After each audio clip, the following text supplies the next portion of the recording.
I'm Tony Blauer. This is the index palm. All right, so I love the fact that it's all about de-escalation, but there are times when someone's just not, they've already got it in their head that they're gonna fight, or they're gonna punch you, or they're gonna do something stupid. So how do you kind of just get that over with quickly? I heard this years ago, anticipatory self-defense. I don't know if you ever heard the expression. It's wonderful. I mean, I know something's gonna happen, and so I've got to preempt that. And the beauty of the nonviolent posture, and I demoed that a little bit with Casey, that once you adopt any position you're in, there's two objectives for you as a student of the system. Is how do I protect myself from this position? Because I could be trying to de-escalate it in this stance, and the guy just headbutts or throws a punch or tackles me, goes for his weapon or whatever. So how do I protect myself from that position? And then how do I intercept and or preempt? So, you know, the protective part, let's skip that, but it ties into the original demo of the spear. That if I'm here like this and he goes to hit me quick, pretend simulate a punch coming in, is that same motion of deploying the airbag. I can be here like this, that punch comes in again, I'm doing that. It could be arms crossed, he comes in again. It's the same thing. Here's a neat thing just to insert there, because I want to show you the preemptive, because I think people are probably going to latch onto that, you know, more emotionally, like how do I stop the fight? If you ask somebody you know who's in forensics, who's EMT or firefighter, ask them where there's always trauma on hands and on bodies that go through windshields in car accidents, and they'll tell you always hands and forearms. People go through the windshield like this. Now, how fast is the startle flinch if it can, in a car accident where you hit something and get ejected from the car at that speed, before your head can hit the window, your hands come up. That's insane speed. So the startle flinch speed is actually faster than your executive function saying, block this punch, block this knife. And that's why in knife attacks, where is there always trauma? Always on the forearms and the hands. So I'm here like this, you gotta slash me across the throat, and I go, oh shit. Now, you may kill me in the fight, but a forensic specialist will go, oh, he was cut here, and then cut here. He wasn't cut here first, he was cut here first, right? Oh, yeah. So I looked at that and went, that's fascinating. Startle flinch is faster than executive function. Executive function is where we go, I'll just wax on, wax off this guy. Right. Now, let's get to the fun part. I'm here like this, I'm stuck in an elevator with this guy. He's closed the elevator and he goes, here's what's gonna happen next. And I'm like, whoa, take it easy. If you hit a good nonviolent posture, you're emotionally, psychologically subordinating yourself to the power tripper and the ego of the attacker. So any attack that involves any type of psychological terror, this works beautiful. If somebody's stabbing you over and over again, this is not the time for nonviolent posture. If you stab me again, I'm gonna actually defend myself, right? So this is when, you know, someone's walking towards you and you're like, whoa, hey, take it easy, guys, you know, multiple assailant, or someone's got a gun to your face and goes, move, and you're like, fuck, take it easy. And so you use the nonviolent posture to feign fear and to feign compliance while you wait for your window of opportunity.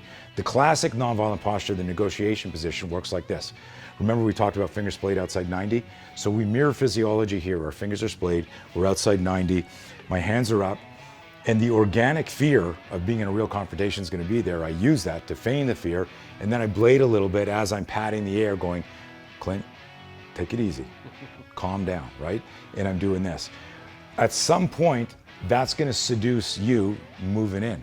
And you're actually gonna like, almost like my hands, we've seen this in real life where someone moves past your hands like they're fucking curtains, right? My hands are here, so put your hands up like this, and you're like, and be relaxed, and don't be Clint, you know, retired SEAL, ready to kill me, right? So you're like feigning fear. I'm like going, hey man, fuck off. Like I'm coming in to choke you. I'm doing, get your fucking hands out of the way. And this is because they don't see it as a weapon system. Now, if I did this to you and I went, how many guys have gotten into bar fights going, I don't want to fight, man, let's not fight. And they don't realize body language is 60% of communication. So they're clenching a fist, they're bladed. So I can demo this with Casey if he comes over here. Yeah, let's do it. So the idea here is to understand what we're doing is we're reverse engineering what happens in the real world.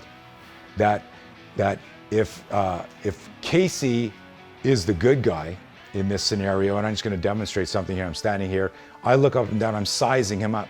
So if I'm standing here, if I take a step towards Casey and I'm sizing him up, and he gets that nonviolent posture, I'm here like this. If I really believe that he's not ready to fight, right?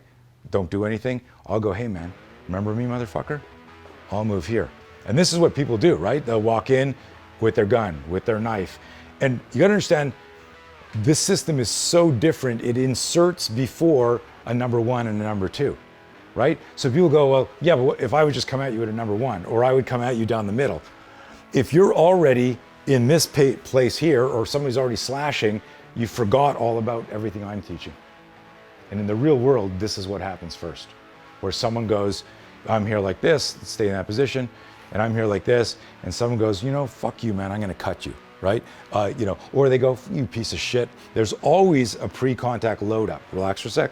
So now, this position here, when I'm in a good nonviolent posture, my fingers are splayed, I'm outside 90, and this is how evolutionary and scientific the system is. Behaviorally inspired, genetically wired.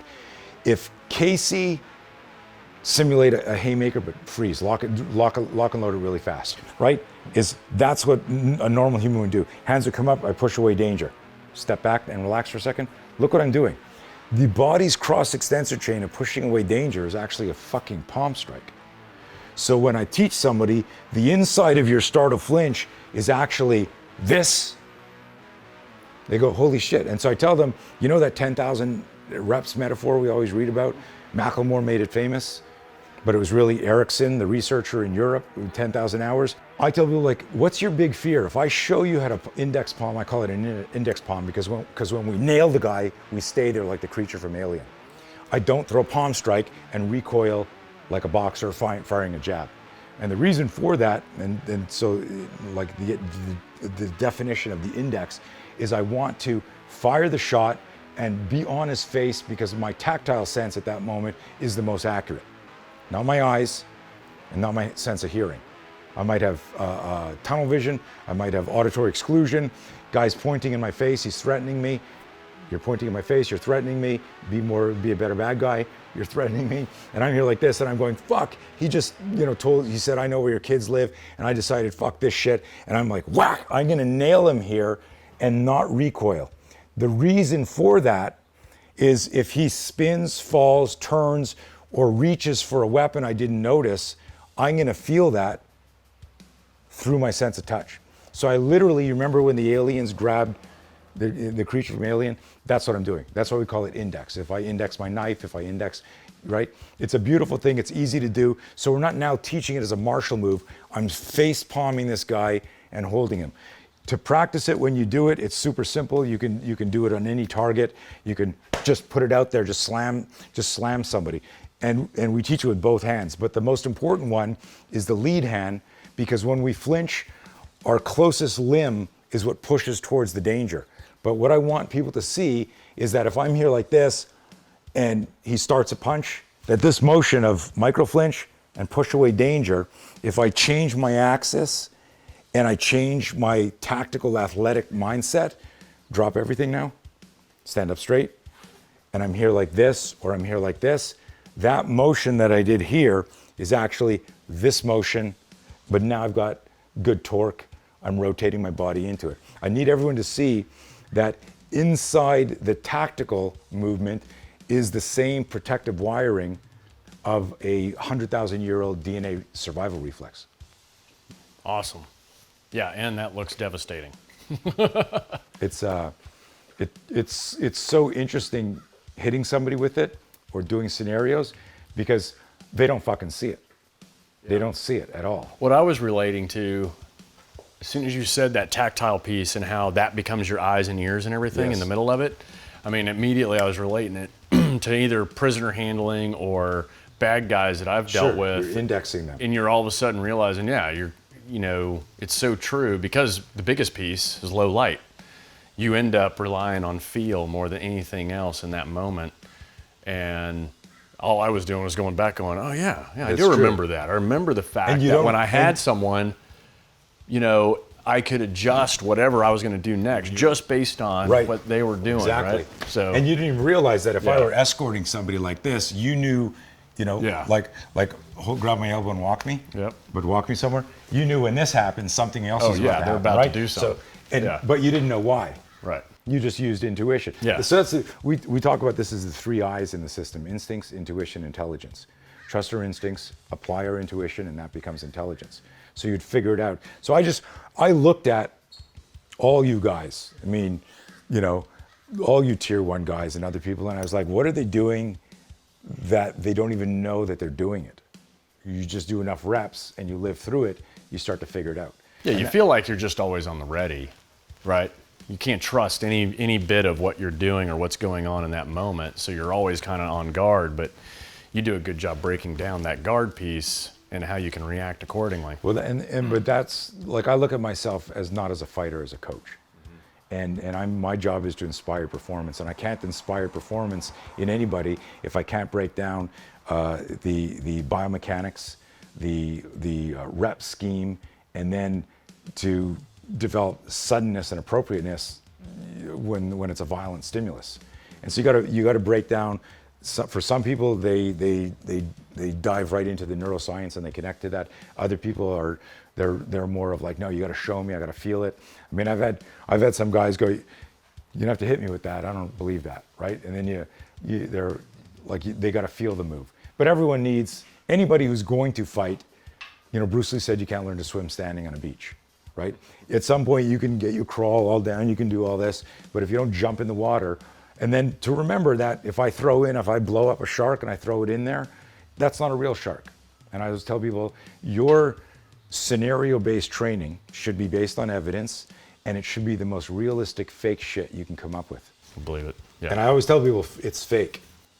Even if we're using UTM and sims and we're really hitting each other, like, we're really not trying to kill each other because we know each other. So like, that only happens once. So that gets back more to the fear and the psychology. Yeah, that's great stuff.